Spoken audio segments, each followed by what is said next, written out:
co-sponsors of tonight's event. A Restore Oregon project called Stand for Freedom. I think Ben mentioned it earlier, and we are part of a coalition with Free Oregon, which Ben heads up, and Open Oregon, which Larry Sykes has been leading out in. And many of you are probably involved or aware of one of those three organizations. But I wanted to take a moment to talk about where we are right now. Who'd have thought 20 years ago that a foreign enemy would be crashing planes on American soil in a major city?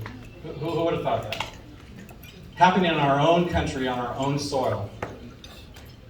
But then again, who'd have thought 20 years later we'd be under attack from a domestic enemy? And that domestic enemy is none other than, in the state of Oregon, Kate Brown.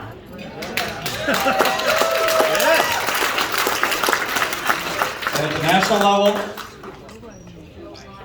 the award goes to Joe Biden.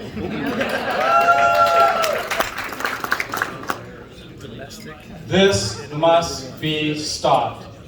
And so as part of my therapy, the Stand for Freedom Project is focused on rising up together, much like the Patriots did, the colonists did, at the time that they had to push back and fight back against the King of England and the abuses that were heaped upon them. At first, they didn't know who each other were. They thought they were all alone. They worked together with other neighbors, and there was small groups. But over time, and as the need developed, they banded together, and they became what we now call patriots.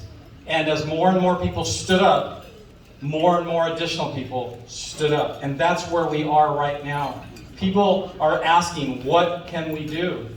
How do we fight back? How do we stop? How do we get our country back? How do we get our state back?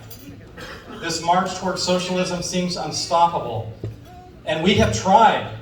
When we attempted to recall the governor in 2019 and 2020, thousands of activists across the state helped us. It's a huge task.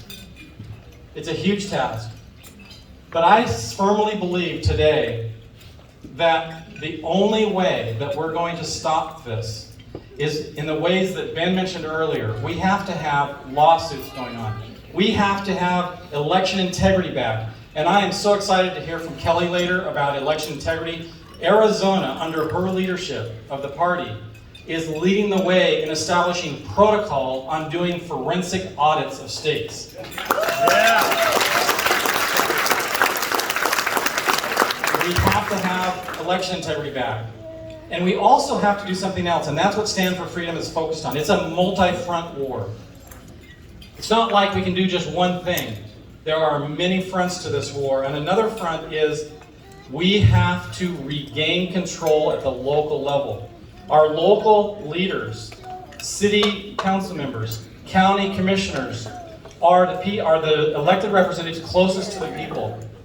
And our project, Stand for Freedom, what it's focused on, is to enable local jurisdictions through passing resolutions and ordinances to push back against to use a word that I hate to use, but is to defund the governor's mandates, her unlawful and unconstitutional mandates. Yeah. In more practical terms, it simply means we will not use county resources or city resources, as the case might be, to do any enforcement action. And you probably are aware that we have about 12 sheriffs across the state now that have declared they will not enforce this. Yeah. We need about 24. We need about 24 to do this. We also have counties, about 12 counties that have either passed our resolution or are considering a variation on our resolution to basically say we're not going to play along. Because if we can't get satisfaction from government at the federal or state level, and that doesn't look very likely right now, then we have to take back power as the people. We are the ultimate authority. We are what government is responsible to. Government serves us. We don't serve government. We are going to we're going to stand up together, and we're going to get larger and stronger, and we're going to fight back. You know, when you see people in the store wearing a mask, and you look at their eyes, have you ever noticed their eyes? They're pleading to have that mask off. Please, why do I have to wear this mask? But most people do not want to cause a scene. So what do we need to do? I got kicked out of 2 stores today. So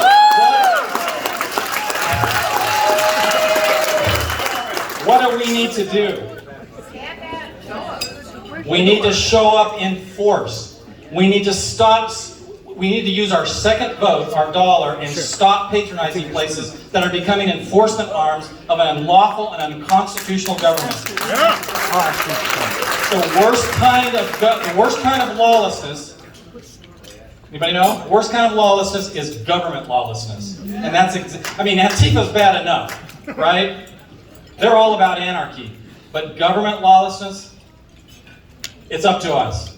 We're not going to get satisfaction through the government right now. Now, some states, I was talking with somebody just now about moving to South Dakota. You know, I'm not moving to South Dakota, but there are places where freedom still reigns. And this country may turn up into pockets of freedom. Sheriffs understand their constitutional responsibility. Most of the sheriffs in the Pacific Northwest will not stand for this. So we're going to end up having constitutional counties, zones of freedom. And you know what? Urban versus rural, which is really what this is all about across our country. Bring it. Exactly. Bring it. We are the producers in rural. And if they can't get essentials, oh well. You know what? So be it. So be it. There's several ways to end this. Who are patriots? What is a patriot?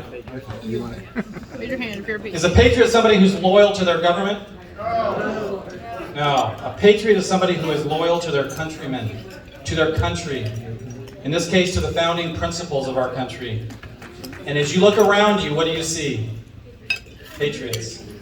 We are in this together, but we're not alone. Whenever you hear somebody say, "What can I do?" Band together. Even if it's 2 people, and then 3 people, and then 5 people, and then 10 people, and like water falling on a freshly waxed car hood that's level, it'll come together, and the droplets and the water pools will get bigger and bigger until it's one huge force, working together, united. We are not turning over our country to socialism and Marxism. It's not going to happen.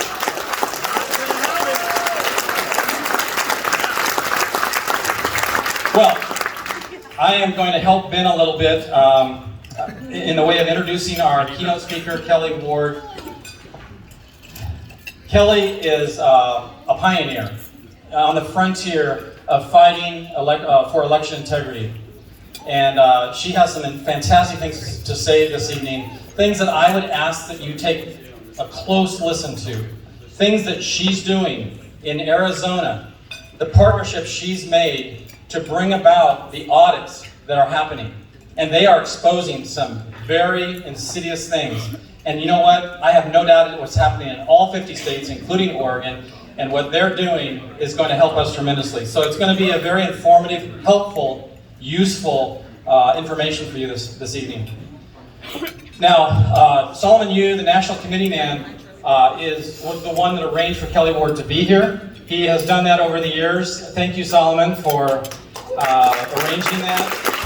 He has brought in governors and speakers from all over the country, constitutional, respecting elected officials, and Kelly is here. And one of the things that Kelly's working on with us, Restore Oregon is working to get, and this is kind of an inside scoop, so, but you can talk about it, is we're working to bring President Trump to Oregon.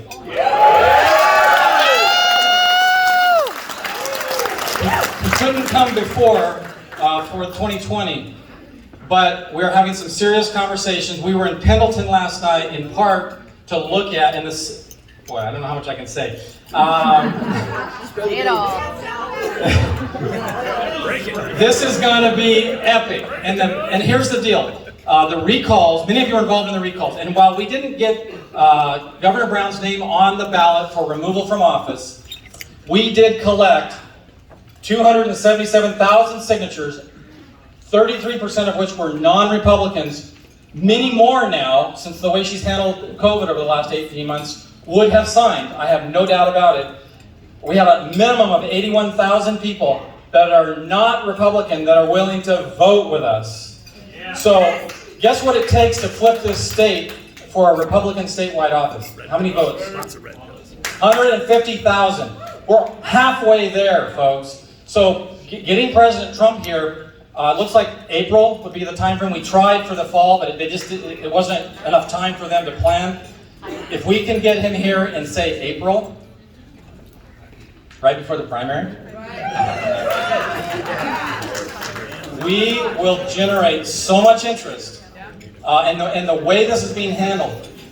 Kate Brown's numbers, Biden's numbers, through the floor, right? They are just off the charts, and people have had enough. When Tina Kotek mentioned, and I'm going to wrap up here, when Tina Kotek mentioned she was running for governor, which I know you're all excited about, and actually it is kind of exciting because Tina Kotek is Kate Brown 2.0. We know that. She's probably worse than Kate Brown. Our candidates have a wonderful contrast. The way that Tina Kotek did not hold the governor responsible in the legislature, abdicating their responsibility as a legislature to oversee the governor's emergency authority and limit it to 28 days or make a decision, they completely walked away. And she was at the head of that. And that can be drilled into people who are sick and tired. In the Oregonian, which is liberal leaning, as you all know, if you looked at the comments under her announcement that she was running for governor, hundreds and hundreds of comments, and many of them Democrats saying, I am not voting for a Democrat for governor. I am not voting for a Democrat for governor. I'm not voting for a Democrat for governor. Opportunity is right, and we have to take advantage of it. So Restore Oregon is working at the local level right now. Our long-term plan is to change the Constitution. We're working with lawyers right now to amend the Constitution to limit the emergency powers, not only this governor, but any future governor in Oregon. So thank you for those of you that are working with us. If you'd like to get involved, please do so. Kelly has offered to help, has agreed to help us bring President Trump here. She's in more regular communication with President Trump than I am. I'm in communication with President Trump like this much, and she's on a more regular basis, so she has some wonderful things to share with you. And Ben, I love the energy you bring to this, so keep it up and enjoy your meal, and hopefully we'll see you on the battlefield.